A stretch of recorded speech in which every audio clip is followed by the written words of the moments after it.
E aí pessoal, nós estamos aqui para gravar um vídeo bem rápido de como baixar jogos pagos da Play Store. Esse aqui, ó. Deixa eu ver, um jogo pago. Tá, tem um jogo pago aqui que se chama...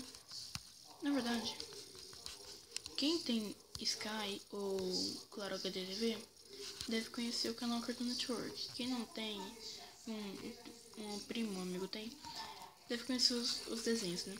E todo jogo que o Cartoon Network faz é pago. Get Card, Ataque ao Prisma, Torre Habitats, Estrela de Queimada, blá blá blá blá. E eu já tenho que pensar com vocês como baixar jogos pagos. Aqui eu tô baixando o Guerra de Cartas. Aqui, todos, nem todos, né? Tem uns que não são. Mas a maioria é pago. E onde você vai baixar? Você vem aqui no seu Google Chrome.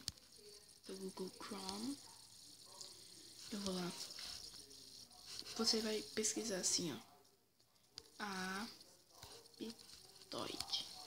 Aptoide. Beleza? Aqui você vai entrar no Aptoide. Aí você vai procurar o seu jogo. Tipo, tinha Ataque ao Prisma lá, não tinha?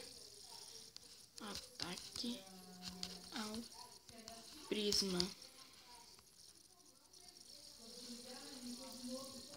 Aí vai aparecer o Ataque ao Prisma. Aí, peraí. Aí tem como você baixar. E é simples assim, né, pessoal? Então espero que vocês tenham gostado. Deixem um gostei aí embaixo.